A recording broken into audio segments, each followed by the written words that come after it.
My husband spent years at war, and the day he came home victorious, he brought back a woman named Liu Ruoyi. He said she used her innocence to detox him, and now that she was pregnant, he planned to take her as his second wife. At the tea ceremony, Liu Ruoyi slipped safflower into the cup, and that night I hemorrhaged and lost the baby. The imperial physician said I'd never be able to have children again. Liu Ruoyi threw herself into Gu Yanzheng's arms and cried her eyes out. I only wanted sister to be a little weaker, so my child could claim the eldest son position. I never meant to make sister miscarry. I'm willing to have the baby in my belly adopted by sister to atone. Gu Yanzheng held her close, his face cold and unreadable. Since it's already come to this, we can't harm Ruoyi's pregnancy any further. Qinglin, just bear it. Later the child can be registered under your name all the same. I bore it for a lifetime, watching him and Liu Ruoyi play the perfect couple and have child after child. Until the day Liu Ruoyi wore the robes of a first-rank titled lady, and she and Gu Yanzheng poured poison down my throat together, smiling like it was nothing. Only when you're dead will my title be truly legitimate. I died in the snow at a pauper's graveyard, not even a body left behind. When I opened my eyes again, everything was a harsh, blinding red.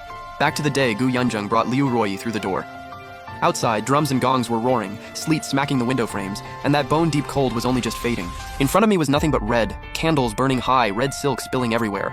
And there she was, kneeling on a prayer cushion in a peach-red bridal dress, belly slightly rounded, Liu Ruoyi. She held the tea up with both hands, showing a pale wrist like carved jade, looking up all pitiful. But in her eyes there was a thrill she tried to hide. Elder sister, please have some tea. Her voice was sweet and soft, and Gu Yanzheng beside me practically melted. I sat in the main seat, lightly rubbing the rosewood armrest, warm under my fingers, not the icy stone from my past life. Staring at the steaming cup, I didn't move, and when I still wouldn't take it, Liu Ruoyi's hand started to shake, and her eyes instantly turned red. She turned timidly toward Gu Yanzheng. Is sister still blaming Ruoyi? Gu Yanzheng frowned, about to speak, when I suddenly smiled. I still said nothing. I only leaned forward a little and steadied her wrists with both hands. My fingertips were ice cold, making Liu Ruoyi flinch, but I ignored her stiffness. I helped her up smoothly, then naturally took the cup from her. A flash of barely contained joy crossed Liu Ruoyi's eyes as I lifted the cup and stood. I didn't bring it to my lips. I walked straight to the long table set with the wedding wine, and the whole room held its breath. No one knew what the general's wife was about to do. I tilted my head. I gave my personal maid Hongyu a look. She was quick and immediately called out with a bright laugh. Concubine Liu is with child. Kneeling is a big rite, and cold tea isn't good for the body. Better to turn it into warmth in this wedding wine, to bless the general and the concubine with love to old age, and a house full of children. The second she said it, guests all around nodded in approval. Miss Shen really has the manners of a great household, so considerate to a second wife. Yeah, General Gu is lucky. I flicked my wrist and poured the tea evenly, right down the middle, into 2 golden cups filled with wine. The tea color vanished into the wine in a blink. When it was done, I personally lifted both cups. I walked them over. Gu Yanzheng looked genuinely moved. Qinglin, you're so generous, I won't let you down. He took 1 cup and drank it without hesitation. I held out the other cup to Liu Ruoyi. Her face went dead white. She stared at it like it was a death sentence, swaying slightly, cold sweat beading on her forehead. What, concubine? Don't want to accept the madam's reward? She mixed it with her own hands. Gu Yanzheng had just finished the wedding wine. His throat warmed, his mood lifted. Seeing Liu Ruoyi stalling, he immediately looked annoyed. Ruoyi, Qinglin did this for you, don't be rude. Liu Ruoyi bit her lower lip and looked up at me, while I stood quietly between the snow and the red candles. My brows were gentle, my expression calm, only my eyes were dark, like 2 bottomless pools of cold water. With everyone watching, Liu Ruoyi's hand trembled badly. Under Gu Yanzheng's urging gaze, she shut her eyes. Like she was swallowing blades, she tipped her head back and forced the wine down. The guests erupted in cheers. I watched a drop of wine at the corner of Liu Ruoyi's mouth and covered my lips with a handkerchief. I let out a small yawn, then turned and sat back down, lifted my plain water and took a sip.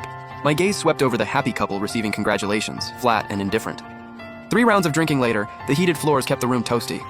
I sat in the main seat, fingertips resting on the rim of my teacup. My eyes drifted over Liu Ruoyi's swollen belly, then I turned slightly toward Hongyu at my side. My gaze paused on Liu Ruoyi's waist for a beat. I frowned like something didn't add up. Hongyu caught on. As she poured, she murmured in a deliberately surprised whisper. Strange. Concubine Liu's belly doesn't look like just 3 months, it looks closer to 5. The titled ladies around us heard that and shot sharp looks at Liu Ruoyi's belly. Whispers spread instantly. Pregnant before marriage. So it wasn't just an accident, it was a secret pregnancy. Shameless. Liu Ruoyi was already guilty, and hearing those cutting comments, the flush on her face from the alcohol drained away. She rushed to defend herself, sprang to her feet, and opened her mouth to speak. But in that instant, her body swayed hard. The wine mixed with extremely strong safflower finally kicked in. Her face twisted. She clutched her lower belly with both hands. Her whole body went limp like her bones had been pulled out, and she let out a piercing scream. My stomach! Gu Yanzheng's face changed. He grabbed Liu Ruoyi as she nearly collapsed and roared. Get a doctor now! Liu Ruoyi was drenched in cold sweat.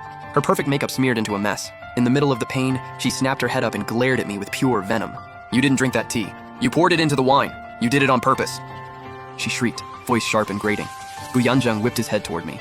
Shen Qinglin, how could you be this vicious? Facing the accusation, I went pale. stood up in panic and stumbled backward step by step. I tried to speak, but no sound came out. I could only shake my head wildly. Tears filled my eyes instantly. I looked like someone framed with no way to defend myself. Liu Ruoyi hurt so badly she'd lost all sense. Beyond the pain, the terror of miscarrying in front of everyone swallowed her whole. In her panic, she didn't care about anything. She just wanted to pin the blame on me. There was safflower in that tea. That safflower was something only you knew about. You didn't drink it, but you forced me to. The room went dead silent. Even Gu Yanzheng froze, like lightning had struck him right on the skull. Up on the high seat, old Madame Gu's face turned iron gray. She slammed her prayer beads onto the table. Bang! The sound rang out. I looked at Liu Ruoyi's face, instant terror after she'd let it slip, and I laughed coldly inside. My body went limp and I sank to the floor, covering my face with my embroidered handkerchief, without a single wail. But my shaking shoulders and the sudden pallor on my face sold it perfectly. Shock, hurt, and disbelief. I didn't need to say a word. That one scream from Liu Ruoyi had already nailed the charge onto her own forehead, poisoning the legal wife and suffering the consequences. In the wedding hall, the chatter boiled over. Safflower? That stuff is brutal. A bride walks in carrying an abortifacient to harm the madam? Never heard of it. Gu Yanzheng's face was stormy, veins jumping at his temples. He jerked his head up and scanned the room. Enough! Ruoyi's not in her right mind, she's just talking nonsense. With that, he pulled Liu Ruoyi, who was cramping all over, tight against his chest. Then he turned to me, eyes dark, voice carrying an order. Qinglin, there has to be a misunderstanding. Get Ruoyi back to her room first. Don't let outsiders laugh at us. So he was gonna force it all down. I stood there, tear tracks still on my face, staring at the man trying to smooth everything over. A trace of mockery flashed in my eyes. Make a big thing small? Slowly, I raised my hand, fingers trembling, and pointed at the empty cup Gu Yanzheng had just drained. In that instant, I put on a look of pure panic, covered my mouth, and let out a short, choked sob, like I'd just remembered something catastrophic. Heavens, General, Madam poured half that tea into your wine and you drank it too? Hongyu was quick. She screamed out, her voice sharp enough to cut through the roof.